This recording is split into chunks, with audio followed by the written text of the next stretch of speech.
Praise the Lord. ஆண்டவரும் அருமை இரட்சகருமாகிய இயேசு கிறிஸ்துவின் நாமத்தில் நான் உங்களை வாழ்த்துகிறேன். மறுபடியுமாக கர்த்தருடைய பரிசுத்தமுள்ள சன்னிதானத்திலிருந்து கர்த்தருடைய பரிசுத்தமான வார்த்தைகள் மூலமாய் உங்களை சந்திப்பது மிகுந்த மகிழ்ச்சி. ஆண்டவருடைய பெரிதான கிருபையினால நாம் தொடர்ந்து சத்திய வசனங்களை ஆராய்ந்து அறியும்படி தேவன் நமக்கு கிருபை பாராட்டி வருகிறார். ஆண்டவருடைய பெரிதான கிருபையினால இந்த வாரம் முழுவதும் நாம் தொடர்ந்து தியானித்து கொண்டு வருகிற காரியம் மேலிடத்து உத்தரவு. நம்முடைய ஆண்டவர் நமக்கு எதிராக வருகிற மேலிட உத்தரவுகளில் நம்மோடு கூட இருந்து நமக்கு ஆதரவாக இருந்து அவர் பயங்கரமான காரியங்களை செய்வார் என்பதையும் பார்த்தோம். அதை தொடர்ந்து எந்த இடத்திலிருந்து நமக்கு எதிரான உத்தரவு வந்ததோ அதே இடத்திலிருந்து நமக்கு சாதகமான உத்தரவுகளை பிறப்பிக்க பண்ண நம்முடைய தேவனால் முடியும் என்பதையும் நாம் பார்த்து கொண்டு வருகிறோம். நேற்றைய தினத்தில் அகாசுவெருவின் பெயரால் ஆமான் என்கிறவன் சதித்திட்டம் போட்டு ஒரு உத்தரவு பிறப்பித்து யூதர்களை கொலை செய்ய நினைத்த பொழுது ஆண்டவருடைய கிருபையினால மொர்தெகாயும் எஸ்தரும் அவளை சார்ந்தவர்களும் உபவாசித்து ஜெபித்த பொழுது கர்த்தர் காரியத்தை மாறுதலாய் முடிய பண்ணினார். எந்த இடத்திலிருந்து யூதர்களை கொண்டு போடுங்கள் என்று உத்தரவு வந்ததோ அதே மேலிடத்திலிருந்து யூதர்களுக்கு ஒரு உத்தரவு வந்தது. நீங்கள் உங்கள் எதிராளிகளை கொண்டு போடுங்கள் என்று யூதர்களுக்கு சாதகமாக மேலிடத்து உத்தரவு வந்தது என்பதை நம்ம நேற்று பார்த்தோம். இன்றைக்கும் அதற்கு ஒப்பாயிருக்கிற இன்னொரு நிகழ்வை நம்ம பார்த்து நம்ம நிறைவு செய்வோம். வேதத்தில் ஏராளமான இடங்களில் தேவ ஜனங்களுக்கு சாதகமாக வந்த மேலிடத்து உத்தரவுகளை நீங்கள் வாசிக்க முடியும். ஒருவேளை முதலாவது பாதகமாக பிறப்பிக்கப்பட்ட மேலிட உத்தரவுகளை பரலோகத்தின் தேவனானவர் அதை தேவ ஜனங்களுக்கு சாதகமாக மாற்றியதை நீங்கள் வேதத்தில் வாசிக்கலாம். இன்றைக்கு ஒரு சம்பவத்தை சொல்லி நான் நிறைவு செய்ய விரும்புகிறேன்.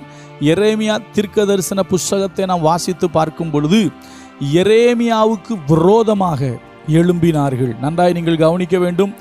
எரேமியா சொன்ன தீர்க்க தரிசனத்து நிமித்தம், எரேமியா சொன்ன கர்த்தருடைய வார்த்தை நிமித்தம் அங்கு ராஜாவும் அவனோடு இருந்த பிரபுக்களும் எரேமியாவுக்கு விரோதமாக எழும்பினார்கள். அதிலே பிரபுக்கள் சொன்ன வார்த்தையை நான் முதலாவது வாசிக்கிறேன் பாருங்க.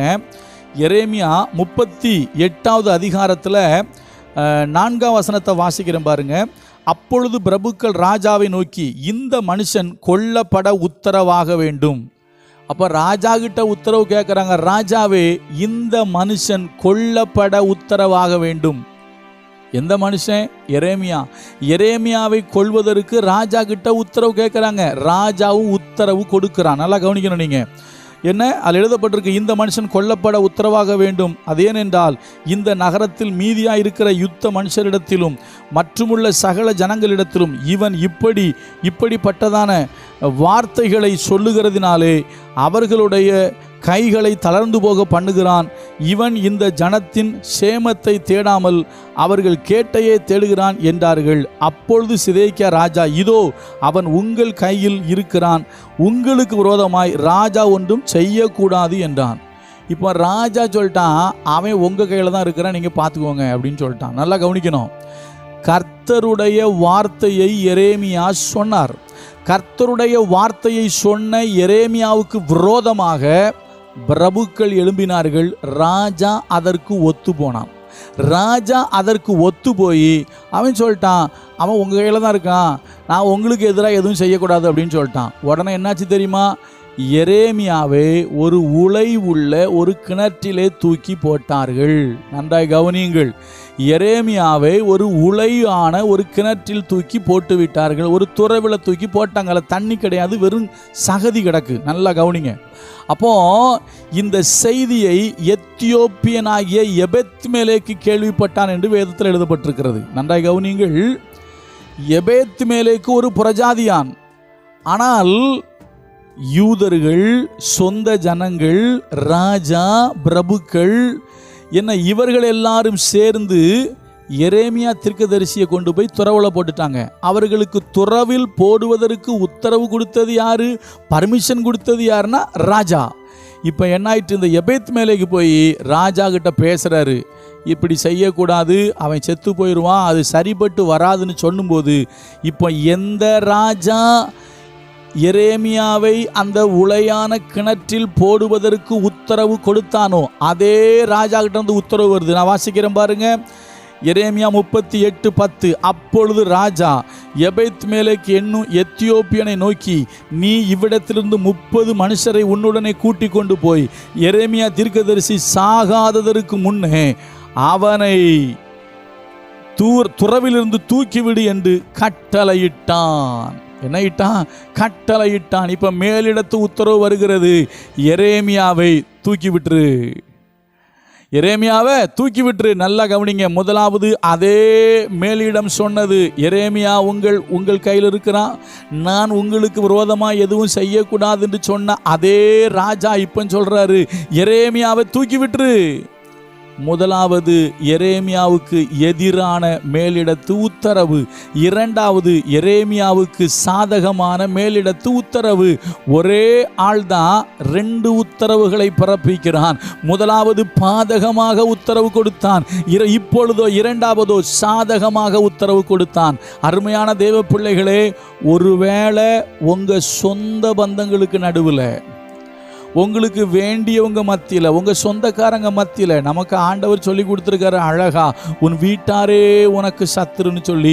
ஒருவேளை உங்கள் சொந்த சபையிலேயே உங்களுக்கு விரோதமாக எழும்பலாம், உங்கள் சொந்த குடும்பத்திலேயே உங்களுக்கு விரோதமாக எழும்பலாம். சரியா? நம்ம சொந்த நாட்டிலேயே நமக்கு விரோதமாக எழும்புற மாதிரி சொந்த இடத்துல இருந்து நமக்கு விரோதமாக எழும்பலாம். உங்கள் சொந்தங்களுக்கு நடுவிலே உங்களுக்கு விரோதமாய் எழும்புகிற, உங்களுக்கு விரோதமாய் உத்தரவு போடுகிற மேலிடத்து உத்தரவுகளை உங்களுக்கு சாதகமாய் போட பண்ண கர்த்தரால முடியும். ஏன்னா எரேமியாவுக்கு புறஜாதியான் உத்தரவு போடல, சொந்தக்காரனே உத்தரவு போட்டான். சொந்த ஜனமே மேலிடத்திலிருந்து உத்தரவு வருது, எரேமியாவை கொன்றுங்க, அதாவது என்ன வேணாலும் செய்யுங்க, இவனை சாகணும்னு அவங்க பிரபுக்கள் கேட்டாங்க. ஏன்னா பிரபுக்கள் ஒரு மேலிடம், அந்த மேலிடம் இன்னொரு மேலிடமாகிய ராஜா கிட்ட சொல்லுது, உம்முடைய பர்மிஷன் வேணும். இப்போ ராஜா உத்தரவு கொடுத்துட்டாரு. அருமையான தேவனுடைய பிள்ளைகளே, ஆனால் கர்த்தரோ எபெத்மேலேக்கு என்கிற ஒரு பிரஜாதியானை கொண்டு ராஜா கிட்ட பேச வைக்கிறாரு. ராஜா உத்தரவு போடுறாரு, மேலிடத்து உத்தரவு வருது, உன்னோடு கூட 30 மனுஷரை கூட்டிட்டு போய் அவன் சாகிறதுக்கு முன்னால் அவனை தூக்கி வெளியே விட்டுரு. அப்போ அருமையான கர்த்தருடைய பிள்ளைகளே, எந்த ராஜா எதிராக உத்தரவு போட்டானோ அதே ராஜா ஆதரவாக உத்தரவு போடும்படி கர்த்தர் செய்தார். நீங்களும் நானும் ஆராதிக்கிற தெய்வம் நம்முடைய வாழ்வில் நமக்காக யாவையும் செய்வதற்கு அவர் வல்லமை உள்ளவராக இருக்கிறார். ஆண்டவர் நம்மகிட்ட எதிர்பார்க்கிறது ஒன்னே ஒன்றுதான். வெளிப்படுத்தல கர்த்தர் சொல்றாரு, நீ மரண பரியந்தம் உண்மையாயிரு, உனக்கு ஜீவ கிரீடத்தை தருவேன். இந்த உலகத்தில் வாழ்கிற நாட்களில் நமக்கு எதிராக எவ்வளோ பெரிய பிரச்சனை வந்தாலும் அதை நமக்கு சாதகமாக மாற்ற கர்த்தரால முடியும். நம்ம கடைசி வரைக்கும் கர்த்தருக்கு உண்மையும் உத்தமமாக நேர்மையாக வாழ்வோம். கர்த்தர் நம்மை ஆசீர்வதிப்பார். கர்த்தர் நல்லவர், அவர் கிருபை நம்மேல் என்றும் உள்ளது. God bless you. அடுத்த வாரம் தேவன் நமக்கு என்ன சொல்றாரோ அதை தியானிப்போம். Praise the Lord.